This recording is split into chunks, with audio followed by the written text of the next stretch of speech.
Assalamualaikum warahmatullahi wabarakatuh. Selamat pagi dan salam sejahtera untuk kita semua. Yang saya hormati Bapak, Ibu, dosen pengampu mata kuliah, serta teman-teman yang saya banggakan. Perkenalkan, nama saya Agnia Nurrahmah dengan NIM 1323183, Prodi PGSD Fakultas Ilmu Keguruan dan Tarbiyah, Universitas Pelita Bangsa. Pada kesempatan kali ini, saya akan menyampaikan materi mengenai pencegahan bullying di sekolah. Bullying merupakan salah satu permasalahan yang masih sering terjadi di lingkungan pendidikan. Sekolah yang harusnya menjadi tempat bagi siswa untuk belajar, berkembang, dan membangun hubungan sosial yang positif, terkadang masih menjadi tempat terjadinya tindakan yang dapat merugikan dan menyakiti orang lain. Oleh karena itu, pembahasan mengenai bullying menjadi hal yang sangat penting karena pencegahan bullying bukan hanya menjadi tanggung jawab pihak sekolah saja, tapi menjadi tanggung jawab bersama antara siswa, guru, orang tua, dan seluruh warga sekolah. Bullying atau perundungan adalah tindakan agresif yang dilakukan secara sengaja dan berulang dengan tujuan untuk menyakiti, merendahkan, mengintimidasi, atau membuat seseorang merasa tidak berdaya. Menurut UNICEF, bullying merupakan perilaku agresif yang dilakukan oleh seseorang atau sekelompok orang terhadap individu lain yang dianggap lemah atau tidak mampu melawan. Bullying berbeda dengan konflik biasa atau bercanda. Dalam sebuah candaan, biasanya kedua pihak merasa nyaman dan tidak ada niat untuk menyakiti. Namun dalam bullying, terdapat unsur kekuasaan, tekanan, serta dampak negatif yang dirasakan oleh korban. Bullying dapat terjadi dalam berbagai bentuk. Bentuk pertama adalah bullying fisik, yaitu tindakan yang melibatkan kekerasan terhadap tubuh seseorang. Yang kedua, bullying verbal, yaitu tindakan menyakiti melalui perasaan atau perkataan. Bentuk ketiga, bullying sosial atau relasional, yaitu tindakan yang bertujuan untuk merusak hubungan sosial seseorang. Selain itu, saat ini terdapat bentuk bullying yang semakin berkembang seiring dengan kemajuan teknologi, yaitu cyberbullying. Ialah tindakan perundungan yang dilakukan melalui media digital seperti media sosial, pesan singkat, atau platform online. Contohnya, seperti memberikan komentar kasar, atau menyebarkan foto tanpa izin, menyebarkan informasi yang bertujuan untuk mempermalukan seseorang.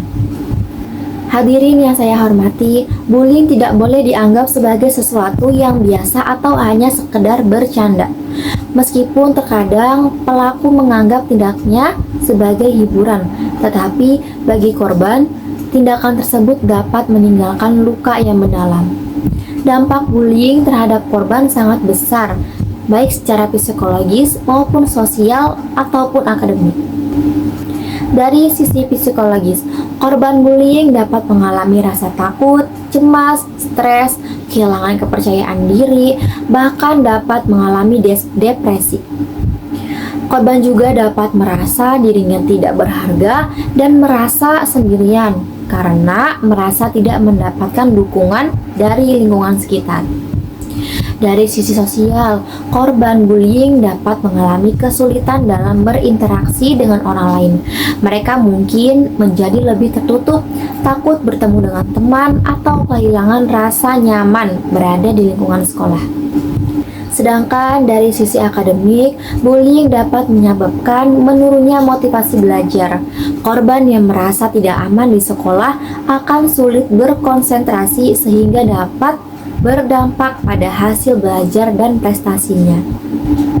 Selain korban, bullying juga memberikan dampak negatif bagi pelaku. Seseorang yang terbiasa melakukan bullying dapat berkembang menjadi pribadi yang kurang memiliki empati, sulit menghargai orang lain, dan memiliki kebiasaan menyelesaikan masalah dengan cara kekerasan.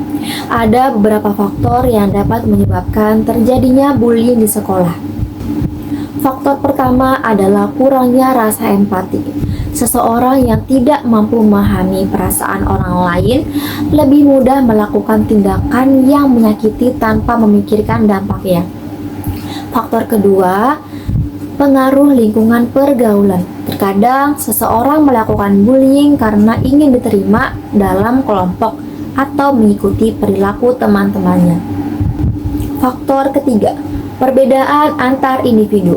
Perbedaan fisik, kemampuan akademik, kondisi ekonomi, kondisi sosial, budaya, maupun karakter seseorang seringkali menjadi alasan munculnya tindakan diskriminasi. Padahal setiap manusia memiliki kelebihan dan kekurangannya masing-masing. Perbedaan bukanlah alasan untuk merendahkan seseorang, tetapi menjadi hal yang harus dihargai dan diterima. Lalu, bagaimana cara mencegah bullying di sekolah? Cara pertama adalah dengan membangun sikap saling menghargai dan menghormati. Setiap siswa harus memahami bahwa semua orang memiliki hak untuk merasa aman dan nyaman di sekolah. Cara kedua adalah meningkatkan rasa empati. Empati berarti kemampuan untuk memahami perasaan orang lain. Dengan memiliki empati, kita akan lebih berhati-hati dalam berbicara maupun bertindak. Cara ketiga adalah berani melawan dan melaporkan bullying. Ketika kita melihat tindakan bullying, kita tidak boleh hanya diam. Diam dapat membuat pelaku merasa tindakannya benar dan aman. Oleh karena itu, siswa dapat meminta bantuan kepada guru, wali kelas, konselor sekolah, atau pihak yang dapat dipercaya. Cara keempat adalah budaya sekolah yang positif. Sekolah harus menjadi tempat yang memberikan rasa aman bagi seluruh siswa. Guru memiliki peran penting dalam memberikan edukasi mengenai sikap saling menghargai, menyelesaikan konflik dengan baik, serta menciptakan suasana kelas yang nyaman. Selain itu, orang tua juga memiliki peran besar dalam mencegah bullying, yaitu harus memiliki pendidikan karakter sejak dini, mengajarkan nilai kepedulian, serta memperhatikan kondisi emosional anak. Sebagai seorang pelajar, kita juga memiliki peran dalam menciptakan sekolah yang bebas bullying.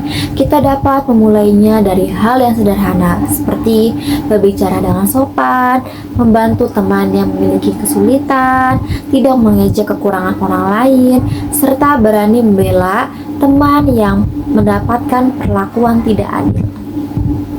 Kita harus memahami bahwa menjadi teman yang baik bukan hanya tentang berteman dengan orang yang memiliki kesamaan dengan kita, tetapi juga mampu menerima dan menghargai perbedaan.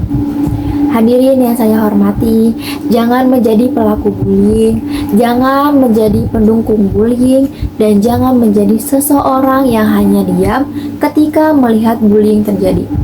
Jadilah seseorang yang mampu memberikan pengaruh positif bagi lingkungan sekitar. Bullying dapat mempengaruhi kondisi mental, hubungan sosial, serta perkembangan akademik seseorang.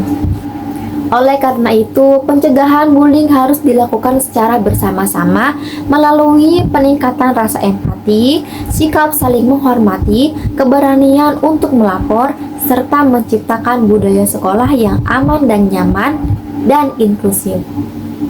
Sekolah bukan hanya tempat untuk mendapatkan ilmu pengetahuan, tetapi juga tempat untuk belajar menjadi manusia yang memiliki karakter baik, peduli, dan menghargai sesama. Marilah kita bersama-sama menciptakan lingkungan sekolah yang bebas dari bullying, karena setiap individu berhak untuk belajar dan berkembang tanpa rasa takut. Demikian pemaparan yang dapat saya sampaikan mengenai pencegahan bullying di sekolah. Semoga materi ini dapat memberikan manfaat dan meningkatkan kesadaran kita semua tentang pentingnya menciptakan lingkungan pendidikan yang positif. Terima kasih atas perhatian yang diberikan. Wassalamualaikum warahmatullahi wabarakatuh.